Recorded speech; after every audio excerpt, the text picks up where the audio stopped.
Good afternoon. I appreciate you all being here today, and thank you all for coming out. It's an honor to be here with all of you for the grand opening of the Fresno County Sheriff's Office West Annex Jail. Today is a monumental day here in Fresno County as we open this new facility that will serve the members of the community and also the members of the Fresno County Sheriff's Office. A few highlights. This facility is dedicated to advancing rehabilitation and enhancing officer safety for staff who work inside the jail. It is also designed for advanced mental health care, cutting-edge incarcerated persons programming, and enhanced security features for our incarcerated persons and our staff. This facility will have 300 beds, mental health facilities, 14 classrooms, medical clinics on the housing floors, training areas, and video visitation, which if you have a chance to walk into the entry area of the jail here, you will see the video visitation section. It is a substantial upgrade from the current South Annex Jail, which was built in 1941, probably not long after all the horses and the sheriffs back then that had to use stables and places to keep people. I also want to note on several occasions, in speaking with members of our community, they'll commonly ask me, do you still use the old jail? And I'll refer to them, you mean the South Jail across the street by the courthouse? And they say yes. And I tell them, we do, but a new one will open on December 3rd, and the old jail will close once everyone has been transferred. In many cases, they will sound excited and grateful that the old jail is being closed and the new one is being open. And sometimes these individuals will tell me that God bless you, Sheriff, because I spent time in the old South Annex Jail and it's not a good place to be. So they're very happy that they're getting a new state-of-the-art facility for people who need that help in our community. A little bit of the history on the facility that you see behind me. As we stated earlier, construction started in 2018. This is approximately 115,000 square foot West Annex Jail with a cost of just over $100 million. And here we are 6 years later. The grand opening is now a reality as we stand here today on the 3rd of December, 2024. This opening will allow Fresno County to gradually transfer our incarcerated persons in phases from the 499-bed South Annex Jail, which will gradually be closed once all of the incarcerated persons are transferred to the West Annex Jail and our other facilities. In addition to the 300 beds, this jail has a few other features that I would like to mention. It has 18 ADA compatible cells, 10 exercise yards, 290 facility cameras, visitation enhancements, and 2 housing floors. The project also included upgrading the existing central plant and adding offices dedicated to behavioral health, education, inmate programs, and out-of-custody treatment rooms. The new facility is an example of the changing correctional landscape in California that started with the passing of AB 109, which realigned our prison populations away from state prisons and placed an increasing number of sentenced offenders into our county jails. Prior to AB 109, very few incarcerated persons spent more than 1 year in a county jail. Now we have numerous incarcerated persons spending multi-year sentences in our facility. When the facility is complete, as we open it today, the county's total bed space will be over 3,000 beds, including those in our main jail and North Annex buildings. Lastly, I want to talk about our correctional facilities constructed in Fresno County. The last ones constructed was the main jail in 1989, the North Jail in 1992, and then the 3 additional floors that were added to the North Jail in 2002. If my math serves me correct, it has been 32 years since the North Annex Jail was built. Looking back for a moment on Fresno County, in 1992, our population was around 700,000. Now our population is well over 1 million people. With a decrease in the number of available beds in our state prison system, and the increased population here at the Fresno County Jail, eventually, we look to add floors to the West Annex Jail in the future to keep our community safe. While this facility will go a long way to help with programs and rehabilitation for incarcerated persons, we still know and understand that there will always be a need for facilities like this to ensure the safety of the public that we serve. The building of a new correctional facility is a milestone here in Fresno County, or anywhere else for that matter. It took funding from the state of California, assistance from the Fresno County Board of Supervisors, and at the time, Sheriff Mims working together to get this done. Of the over $100 million, $80 million was secured through a grant obtained under California Assembly Bill 1022. This funding was made available at the time by Governor Jerry Brown, who supported projects like this and wanted to improve the environments within our correctional facilities and keep our communities safe. As we stand here today and look at this magnificent facility, it is a great example of a vision that retired Sheriff Margaret Mims had, and now, with the hard work of current Sheriff's Office employees and several who have retired in the last few years, this state-of-the-art correctional facility is now a reality. I would like to thank all of you for coming out today to celebrate this monumental occasion with the Sheriff's Office, our County of Fresno family, and members from throughout our community. The sheriff's comments reminded me of an old saying which goes, without vision, the people will perish. And you've heard the date 2018 mentioned several times already, but I want to share with you that before the groundbreaking took place, probably a decade before that, Jeannie Figueroa, the CAO's office, and the sheriff's office were all working because we did need more bed space. And over the course of time, money was cobbled together, and we were able to have that groundbreaking. I don't remember if Susan Holt or David Lucchini were introduced, but I want to introduce both because David Lucchini is the head of the Department of Public Health and Susan Holt is the head of the Department of Behavioral Health. Both public health and mental health are a main focus of this new jail. And what we've learned over the course of the last few decades is many times there are individuals who commit crimes, and mental health is at the core of issues that need to be addressed. And as people can receive the treatments that they need, they're able to align their lives a little bit better. So I'm excited that the two of them are here today and that their offices have been involved in creating this new space behind me. I also need to give tremendous credit as well to the Board of Supervisors, my colleagues here on the left, because without that added funding, that bridge funding between the $80 million grant that we received and the additional funding that was needed, this jail wouldn't have come out of the ground. And over the course of the 7 years that construction has been taking place, there have been opportunities where some change orders were needed, additional funding was needed, and this board to my left approved the funding necessary so we can be here today to have this ribbon cutting. So I appreciate the Sheriff's Department, the vision of Margaret Mims, the vision, of course, of John Zanoni, and the vision of those who were here long before I was here. Thank you. This building is a testament to all of your efforts, and it wouldn't have happened without the many years and the dedication of so many people. I'm glad to see Jeannie Figueroa here. I can remember this used to be, you had a model in your office of this. And how many years ago did you retire? 5 years. You know, and that's one of the things, it's a sad deal when it takes this long to get this project done. And we've had all these hard-working people trying to get it done, but yet the state fire marshal, I think, had it delayed for, what, a year and a half? Couple years over, and it was their plans that we were building. And still, you know, they have this magical ways to delay things, and people wonder why are we in so much trouble with government today? There's a good example. I mean, this is ridiculous.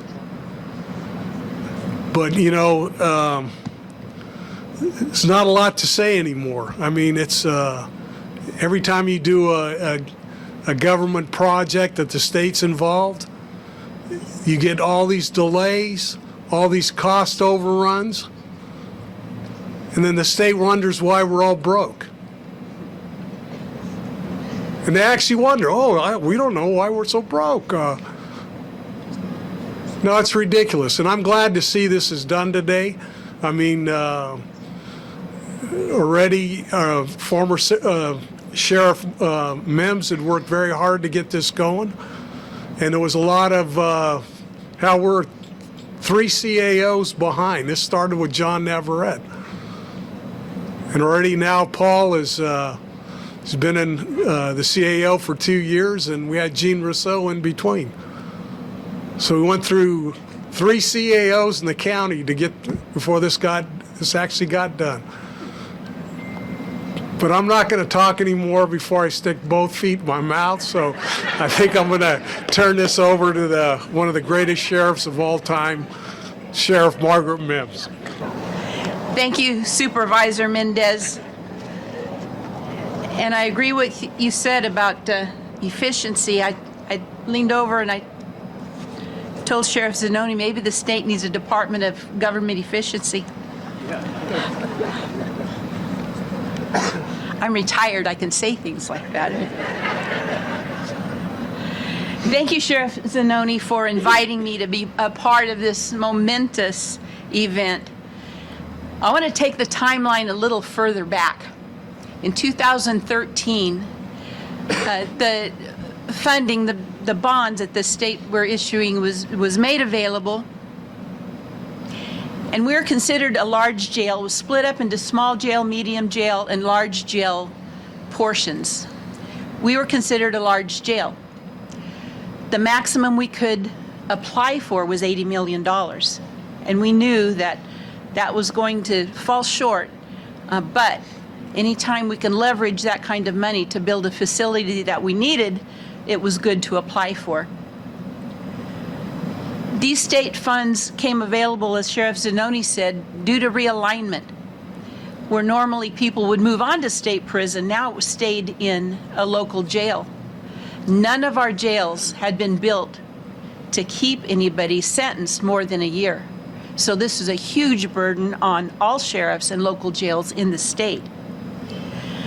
But Governor Brown made the SB 1022 happen so that we could have the dollars to build appropriate facilities. So in October of 2013, our application was finished and submitted. And I also want to acknowledge Jeannie Figueroa. She worked so hard on the application that we sent into the state for almost that full $80 million. CAO John Navarrete also involved. And I'll never forget the day we had to go to Sacramento to present to the recommendation board in support of our application. I had 10 minutes to verbally present to support our application for $80 million. I got to figure out how many millions per minute that was, but we were funded. As anyone who has worked in government construction projects, you know there are a lot of regulations, there's a lot of requirements, there's a lot of delays to cope with. And I want to quote our former Business Administrative Director, Steve Forker, when it came to dollars and time. When it came to planning, he always said, double it, then square it. He's so right. We finally broke ground in January of 2018 with an extremely optimistic opening for 2020. So from beginning to end, this is an 11-year project.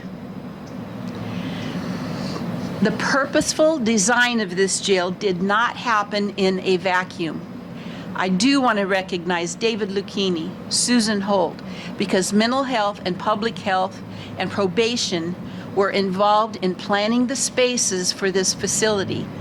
They're going to be an integral part in helping programming, helping with the services to the inmates that stay in this facility. So they were an integral part of the planning process and the design.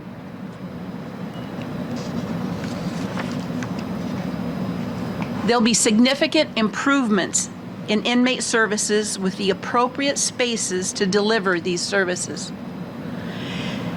You really can't appreciate it unless you've ever been in the old jail.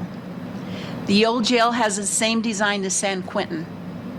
Very expensive to maintain, very expensive to house the inmates, and very labor intensive.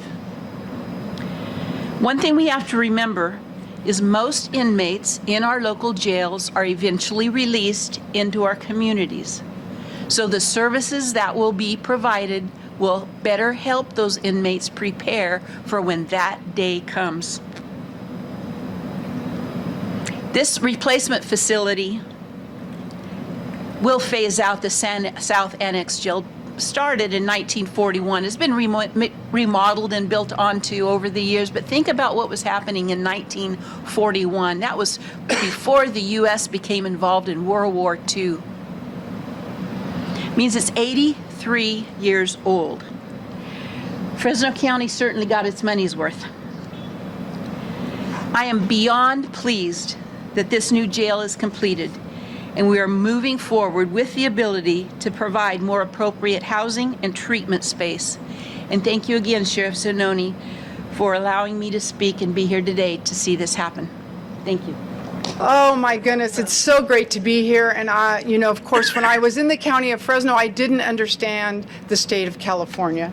But now I totally get it.